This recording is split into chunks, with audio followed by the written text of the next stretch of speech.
Alors bonjour tout le monde, ici Valérie alias la fée des graines. Je vous arrive avec une petite vidéo pour vous parler du mois de janvier, février, qu'est-ce qu'on fait au jardin. En fait, c'est très simple. Ce qu'on fait au jardin, on planifie pour le jardinage à venir. Juste vous spécifier, pour les gens qui ne feront pas de semis cette année et qui achèteront des plants ou qui feront des semis directs au jardin, je vous dirais que cette période-là de planification peut durer un bon petit bout de temps, aller jusqu'au mois de mai, parce que dans le fond, vous n'aurez pas à faire autant d'actions que quelqu'un qui fait ses semis dès maintenant. Mais vous pouvez quand même écouter ce que je vais dire parce que ça va quand même vous concerner à certains égards. Déjà, on entre dans la phase de planification, c'est-à-dire, juste vous faire une petite recommandation. Moi, j'ai à chaque année, en fait, je me suis acheté un cahier où je prends des notes chaque année. J'ai pas l'habitude de la caméra. Donc, où je mets mes. En fait, je dessine mon jardin, mes plates-bandes, mes smart pots. À ce moment-là, je me souviens d'année en année, qu'est-ce que j'ai planté, à quel endroit. Je fais ma liste aussi de choses que j'ai achetées, les semences, du compost, certains engrais particuliers, bio. Est-ce que j'ai à me racheter des pots ou non? Quand est-ce que je vais aller chercher? Puis ça me permet aussi d'avoir de planifier les actions que je vais avoir à prendre de semaine en semaine à partir du moment où je démarre mes semis. Donc, ça m'aide à être vraiment bien organisée, bien planifiée. Puis, par la suite, ben, ça me laisse aussi une trace pour l'année suivante, à savoir qu'est-ce que j'ai semé à quel endroit l'année d'avant pour faire une espèce de rotation des cultures, puis éviter que mon sol s'appauvrisse. Donc, juste un petit exemple, là, je ne sais pas si vous allez voir à la caméra, là. Ça, c'est le genre de truc que je peux écrire. Bref, je me fais des dessins, je fais des X, je fais des changements, etc. Là. Puis, ben, essayez peut-être aussi de le faire à l'échelle à ce moment-là aussi parce que en fonction de ce que vous allez planter ou semer, ben, ça permet de savoir combien de plants vous pouvez mettre à tel endroit, etc. Donc, c'est ça au niveau de la planification. Je vous dirais que c'est le moment de dire, OK, de quel espace je dispose pour faire des semis à l'intérieur d'abord et ensuite, éventuellement, pour planter ou semer à l'extérieur. Pour les gens qui ont un petit balcon, vous pensez peut-être que vous ne pouvez pas faire grand-chose, mais c'est tellement facile d'aller chercher des pots, d'aller chercher des balconnières, de suspendre, de créer toutes sortes d'arrangements, de faire courir des concombres ou des fèves grimpantes à travers les barreaux là, de la galerie. Bref, il y a toutes sortes de possibilités absolument extraordinaires pour avoir quand même des légumes et des fruits, des fines herbes à un faible coût, tout en s'amusant et en, en créant, bref, sa nourriture. Euh, je vous dirais que moi, j'avais acheté un livre à un moment donné qui s'appelait Jardiner dans 1 mètre carré. Qui était vraiment intéressant justement pour les gens qui ont vraiment pas beaucoup d'espace extérieur pour trouver des idées, pour créer des espaces qui sont vraiment ultra productifs et qui prennent vraiment pas beaucoup de place. Ça peut être une idée. Donc, au niveau de l'espace, c'est ça. Posez-vous la question, est-ce que j'ai aussi, pour les gens qui ont une maison, une cour, est-ce que j'ai envie de prendre toute la cour au complet ou non? Est-ce que j'ai à l'endroit où je pourrais faire un jardin ou des plates-bandes. Est-ce que j'ai du soleil? Est-ce que j'en ai pas? Ça peut être vraiment toutes des questions que vous vous posiez. Moi, quand je suis arrivée il y a une dizaine d'années, là, ben, un peu plus de 10 ans, en fait, dans ma maison, j'avais vraiment pas beaucoup de soleil dans ma cour. Donc, c'est venu au fil du temps où on a nettoyé, on a fait du ménage, puis ça a permis d'avoir un espace plus ensoleillé. Mais c'est vraiment une question cruciale parce que ça va évidemment influencer qu'est-ce que vous allez pouvoir faire pousser. Donc, c'est ça au niveau de l'espace. Euh, la question est, qu'est-ce que je veux faire pousser? Qu'est-ce que j'aime manger d'abord? Moi, je vous dirais, commencer par des fruits ou des légumes que vous mangez, que vous aimez, avant de vous lancer dans des cultures un peu plus compliquées. Pour les gens qui sont déjà habitués, c'est sûr que, bon, vous connaissez déjà un peu la routine, comment ça fonctionne, mais commencer à faire pousser du chou-fleur ou des brocolis ou des aubergines quand on n'en a jamais fait. Puis je vous dirais, c'est un petit peu compliqué. Donc, se rabattre vraiment vers des laitues, des carottes, de la roquette, des petits pois, des fèves, des plants de tomates. Ça peut être déjà facilitant pour les gens qui commencent. Donc, mais c'est ça, c'est rien qui vous empêche de quand même explorer, vouloir vous lancer dans des défis. Le jardinage, c'est vraiment quelque chose de super zen, super euh, qui nous amène dans toutes sortes d'espaces ou toutes sortes de réflexions ou de défis où on peut aisément être dans un état très zen et méditatif en faisant tout ça. Donc, je vous invite à explorer puis à rêver. C'est ça l'essentiel.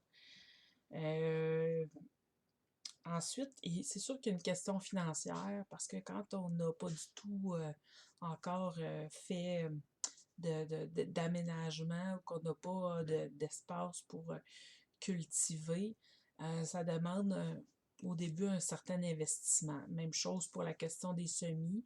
Quelqu'un qui n'a jamais fait de semis, c'est sûr que là, il va falloir peut-être envisager un bord de fenêtre très ensoleillé si vous n'avez pas beaucoup d'argent. Sinon, ben, pour les gens qui ont un petit peu les moyens ou qui veulent s'organiser un petit budget à ce moment-là, ben c'est peut-être mieux de. Moi, j'ai acheté une petite serre là, en fait, à 20$ il y a quelques années chez Canac, qui me toffe encore. Ça fait presque une dizaine d'années que je l'ai dans mon sous-sol, parce que moi, j'ai pas de bord de fenêtre hyper ensoleillé, donc c'est ça qui me fait office de démarrage de semis. J'ai acheté des lampes solaires qui me permettent d'avoir une luminosité là, abondante là, pour démarrer les semis. Mais puis en même temps, ben, cette serre-là, elle se ferme un peu avec des tapis chauffants parce que certains semis, c'est plus facile d'avoir de la chaleur un peu là, et de l'humidité là, pour que ça démarre. On pourra en parler plus tard, mais bref, ça fait partie d'un investissement pour quelqu'un qui veut faire ses semis. Mais si vous avez des bords de fenêtre hyper ensoleillés, je vous dirais, puis que vous commencez, puis que vous n'êtes pas sûr d'aimer ça, vous pouvez vraiment y aller avec ça. Ça peut être une super bonne option. Mais c'est ça, c'est quand même à réfléchir là, pour les gens qui ont vraiment des petits budgets. Parce que ça demande un petit investissement.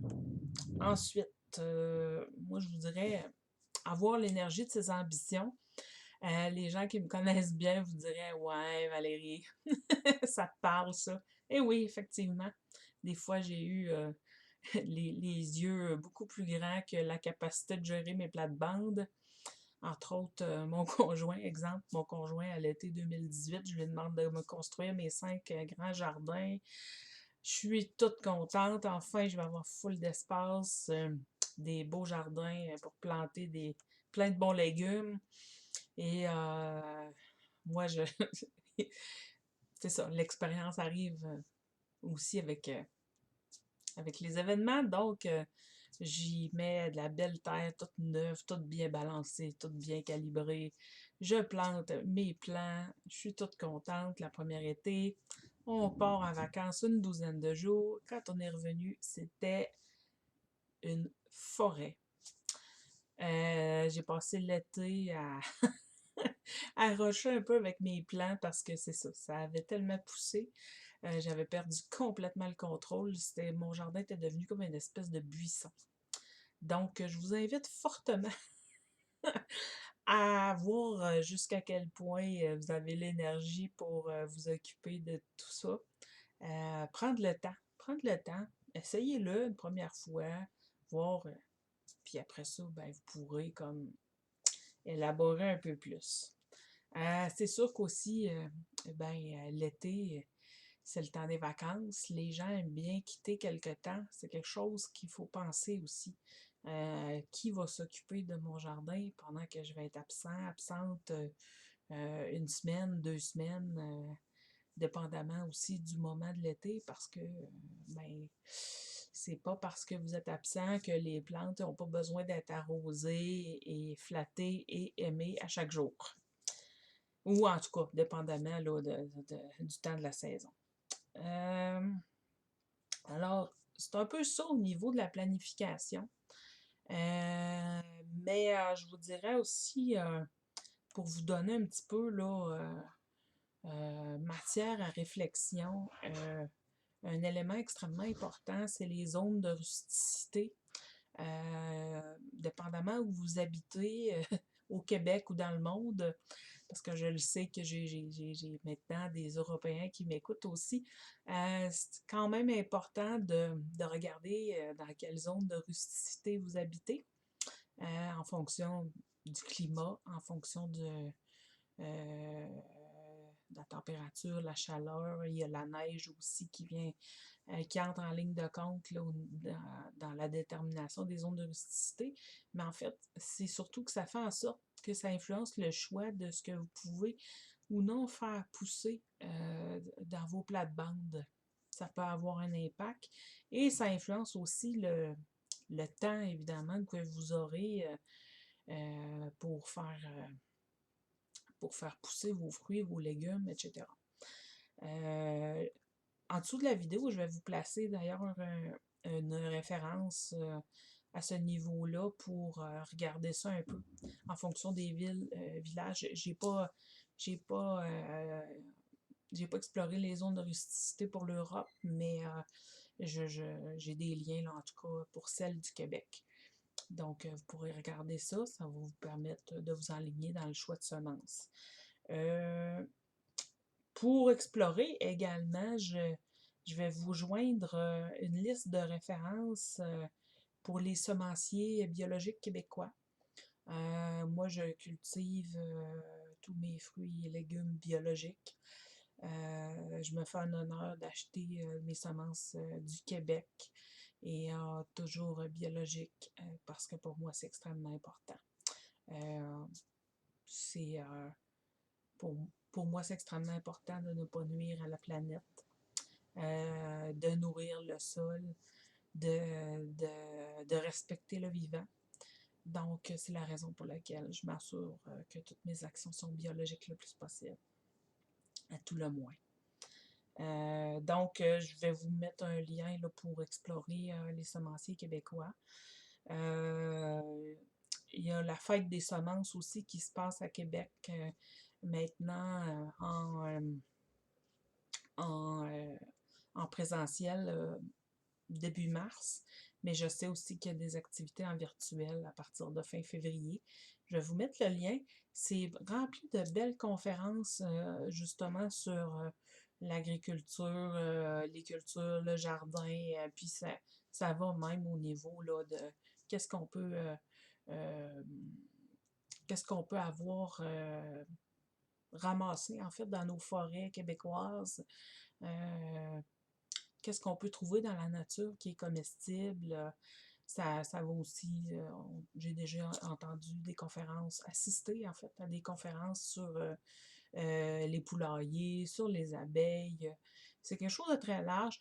Même si c'est pas des projets qu'on développe immédiatement, ben, c'est toujours le fun de regarder ça pour pouvoir explorer d'autres avenues, puis rêver, puis en connaître davantage sur plein de sujets. Donc, je vous mettrai les liens en dessous de la vidéo. Je le sais que dans d'autres municipalités au Québec, il y a ce genre d'activité-là aussi. Alors, je vous invite à explorer euh, sur Internet, là, qu'est-ce que vous pourriez y trouver. Donc, voilà, moi, ça faisait le tour de ce que j'avais envie de vous partager pour le moment au niveau de la planification, de la réflexion. Éventuellement, je vous reviendrai avec une petite vidéo sur l'équipement pour les semis, sur qu'est-ce de base, là, qu'est-ce qui est facilitant là, pour bien s'organiser, pour pas avoir de difficultés là, à faire ses propres semis. Si vous avez des questions, n'hésitez pas à soit m'envoyer un courriel. J'ai joint, j'ai indiqué sur la page YouTube mon adresse courriel pour que vous puissiez m'envoyer des questions. Des fois, je pourrais en profiter pour les adresser si je suis en mesure de le faire. Et sinon, ben, en fait, euh, je vous j'essaierai de faire une petite recherche, des fois. Sait-on jamais. Wow! Excusez-la, ma petite chatte minoune, elle vient toujours s'installer ici. Euh, Elle aime bien ça, avoir de l'attention, puis elle a décidé que c'était le moment pour elle d'avoir de l'attention. Alors, voilà.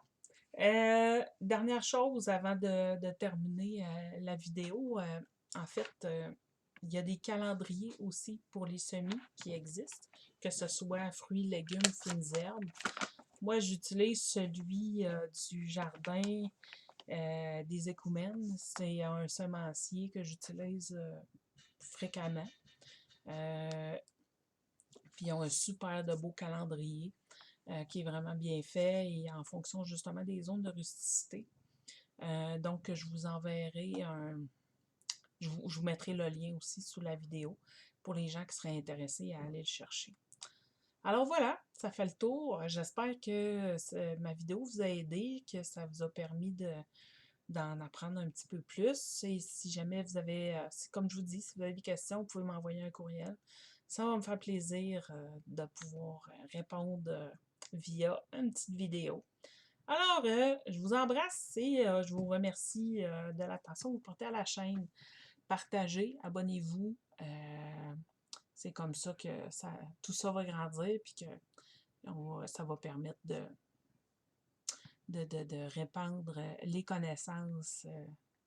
Alors voilà, bonne fin de journée, bon week-end.